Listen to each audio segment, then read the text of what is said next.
আল্লাহর নবী আইয়ুব আলাইহিস সালাম যখন সম্পদের মালিক হয়ে গেলেন, অনেক সম্পদের পাহাড় পরিমাণ সম্পদ হয়ে গেল, যখন আইয়ুব আলাইহিস সালামের সম্পদের যখন অভাব নাই, আইয়ুব আলাইহিস সালামের যখন কোনো কিছুর অভাব নাই, আইয়ুব আলাইহিস সালামের যখন সমস্ত কিছু হয়ে গেছে, মানুষের চরম শত্রু শয়তান আল্লাহর কাছে ডাক দিয়ে বলে, ও মালিক, তুমি তোমার নবী আইয়ুবকে তুমি সম্পদ দিয়েছো, তুমি তোমার নবীকে এত সম্পদ দিলা, এত বাড়ি দিলা, এত গাড়ি দিলা, পাহাড় পরিমাণ সম্পদ দেওয়ার কারণে তোমার নবী আইয়ুব আলাইহিস সালাম দেখো আজ তোমার গোলামি করে। এই দেখো আইয়ুব তোমার আজকে টাকা পাওয়ার পরে, তোমার সম্পদ পাওয়ার পরে তোমার গোলামি করে। আল্লাহ তাআলা বললেন, ও শয়তান, আইয়ুব আমার সম্পদ পাওয়ার পরে আমার গোলামি করে না, আমার টাকা পাওয়ার পরে আমার গোলামি করে না। আইয়ুব আমার নবী আমাকে ভয় করে, আমি আল্লাহর হুকুম মেনে, আমি আল্লাহর উপরে সন্তুষ্ট হয়ে আমি আল্লাহর ইবাদত করে, সম্পদের জন্য ইবাদত করে না।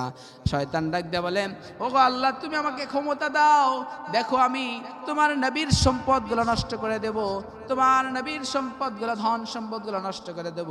আর এই নষ্ট করার কারণে দেখবা তোমার নবী তোমার ইবাদত থেকে ধীরে ধীরে বঞ্চিত হয়ে যাবে, তোমার ইবাদত থেকে সরে যাবে। তোমার নবী তোমার ইবাদত করবে না, তোমার গুণগান করবে না, তারা তোমার নবী আর তোমার শুকরিয়া আদায় করবে না, তোমার নবী আর তোমাকে ডাকবে না।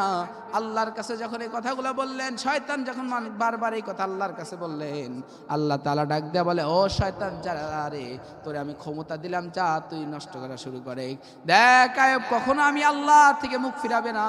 মানুষের চরম শত্রু শয়তান এই সুযোগ পেয়ে আল্লাহর নবী হযরত আইয়ুব আলাইহিস সালামের সম্পদগুলো সর্বপ্রথম যখন নষ্ট করা শুরু করলেন, আইয়ুব আলাইহিস সালামের ক্ষতি করা যখন শুরু করলেন, আল্লাহর নবী হযরত আইয়ুব আলাইহিস সালামের সম্পদ সর্বপ্রথম নষ্ট করলেন। নষ্ট করে যখন আইয়ুব আলাইহিস সালামের কানে খবর চলে আসলো, আইয়ুব আলাইহিস সালামের কানে যখন খবর চলে আসলো, আইয়ুব আলাইহিস সালামের যত উট ছিল, দুম্বা ছিল, সব দুম্বাগুলো মেরে নষ্ট হয়ে গেছে, সব দুম্বাগুলো মারা গেছে। আইয়ুব আলাইহিস সালামের কানে খবর আসা মাত্রই আইয়ুব আলাইহিস সালাম বললেন, আলহামদুলিল্লাহ। আইয়ুব আলাইহিস সালাম একটু হতাশ হন নাই, একটু নিরাশ হন নাই। আইয়ুব আলাইহিস সালাম শুধু মুখ দিয়ে জবান দ্বারা বললেন, আলহামদুলিল্লাহ। আইয়ুব আলাইহিস সালামের আবার যখন শয়তান দেখলো, কে রে, এতগুলা উট নষ্ট করলাম, দুম্বা নষ্ট করলাম, তাও তো বলে আলহামদুলিল্লাহ, আবার কি করা যায়? বলে আইয়ুব আলাইহিস সালামের যতগুলো সম্পদ ছিল সব নষ্ট করে দিল, যত জমি ফসল ফলাদি ছিল সব নষ্ট করে দিল। এই নষ্ট করার পরে আবার আইয়ুব আলাইহিস সালামের কানে খবর আসলো, ও আল্লাহর নবী, তোমার সমস্ত সম্পদ নষ্ট হয়ে গেছে। আইয়ুব আলাইহিস সালাম তখন বলেন আলহামদুলিল্লাহ। আইয়ুব আলাইহিস সালাম তখনও জবান দ্বারা শুধু বলে আলহামদুলিল্লাহ, আল্লাহ দিয়েছেন, আল্লাহ নিয়ে গেছেন, আমার কোনো কিছু করা আফসোস করার কারণ নাই। আইয়ুব আলাইহিস সালামের এই কথা শুনে শয়তান তো হতাশ হয়ে গেল, কেন এত সম্পদ নষ্ট করলাম, তার ফসল ফলাদি নষ্ট করলাম, তার উট দুম্বা নষ্ট করলাম, কেন শুধু আলহামদুলিল্লাহ বলেন?